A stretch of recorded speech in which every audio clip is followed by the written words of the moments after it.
ఏంటి బాబు నువ్వు అనేది? ఏ పల్లెటూరు పిల్లైతే ఫ్యాక్టరీని రానివ్వకుండా చేసిందో ఆ అమ్మాయినే ప్రేమించి తనని వదిలిపెట్టి రాలేనని చెప్పి అక్కడే ఉండిపోయాడన్నా. లేదే, మా అల్లుడు మలేషియా వెళ్ళాడు. వాడు ఎక్కడికి వెళ్ళినా ఆ అమ్మాయిని మాత్రం మర్చిపోడన్నా. తనని అంత డీప్ గా లవ్ చేస్తున్నాడు. కావాలంటే చూడండి, మలేషియా నుంచి వచ్చిన తర్వాత వాళ్ళ నాన్నగారితో ఈ లవ్ మ్యాటర్ చెప్పి ఆ అమ్మాయినే పెళ్లి చేసుకుంటాడు.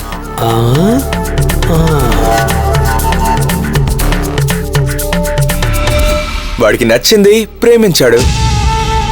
వాడి విషయం మనకెందుకన్నా?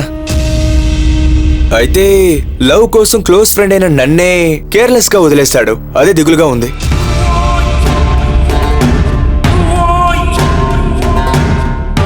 ఏం బాబు, మా అల్లుడు లవ్ చేసే విషయం నిజమేనా?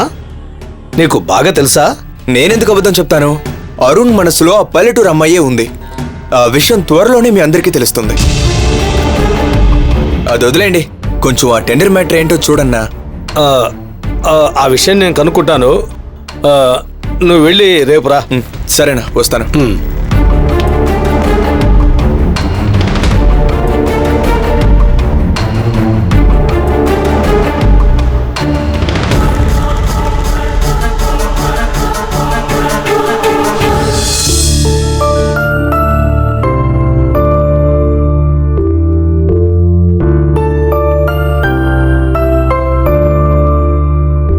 అయ్యా రామ్మా, ఏమిటి స్వీట్ బాక్స్ తో వచ్చావు? ఏమిటి విశేషం?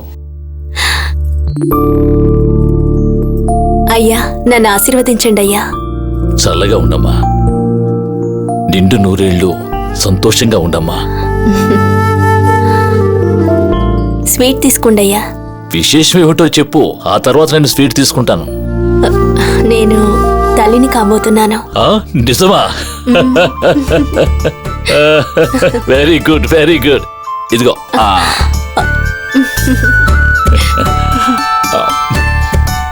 నాకు చాలా సంతోషంగా ఉందమ్మా. ఓ ఆడపిల్లకి గొప్ప వరం తల్లయ్యే అదృష్టమేనమ్మా. అది నీ మంచి మనసుకి త్వరగా దక్కింది. నీకే లోటు రాదమ్మా. మీ నుంచి ఆశీర్వాదం పొందడం నిజంగా నా అదృష్టమయ్యా. నా ఆశీర్వాదం అలా ఉంచు. ఈ శుభవార్త గనక తెలిస్తే సంతోషంతో పొంగిపోయేది నీ భర్తే. ఈ సమయంలో అతను నీ దగ్గర లేకుండా పోయాడే. ఆయనకి అప్పుడే ఫోన్ చేసి చెప్పేశాను. ఎంతో సంతోషపడ్డారు. నువ్వు గర్భవతి అనే విషయం ఫోన్ చేసి చెప్పేశావుగా. అతనికి మీదట అక్కడ ఉండడు, వచ్చేస్తాడు చూడు. అలా వచ్చేశాడంటే అతనికి ఇక్కడే ఒక మంచి ఉద్యోగం ఇచ్చి మీ ఇద్దరూ సంతోషంగా ఉండటానికి నేను ఏర్పాటు చేస్తాను. సరేనా? సరేనయ్యా. ఇలా చూడు, ఒక ముఖ్యమైన విషయం. ఈ సమయంలో నువ్వు చాలా జాగ్రత్తగా ఉండాలి. ఊరికే అది ఇదని పరుగులు పెట్టకు. ఇది నీ ఇల్లు, అర్థమైందా? సరేనమ్మా, వెళ్ళి అందరికీ స్వీట్ ఇవ్వు.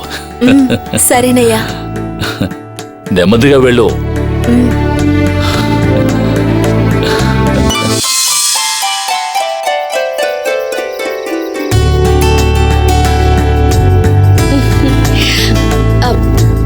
ఏమిటది? చెప్తాను.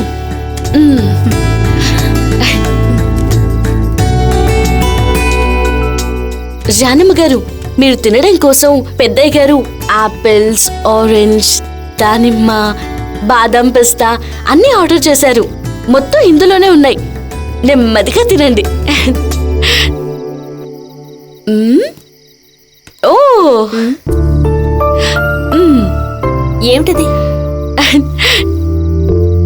గర్భవతిగా ఉన్నవాళ్ళు తరచూ ఎవరి మొహానైతే చూస్తారో అలాంటి బిడ్డే పుడతారని చెప్తారు. అందుకే దేవుడు ఫోటో పంపించారు. మీకు ఆ దేవుడే వచ్చి బిడ్డగా పుట్టాలి.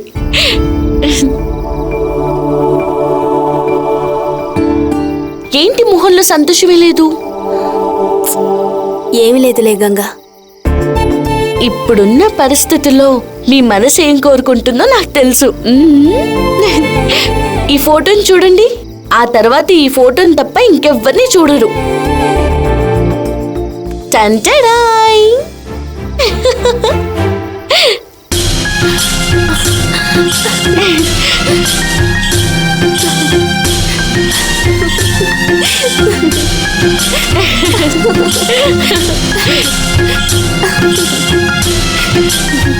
ఎవ్వరూ రానంత వరకు మీ భర్తను చూడండి.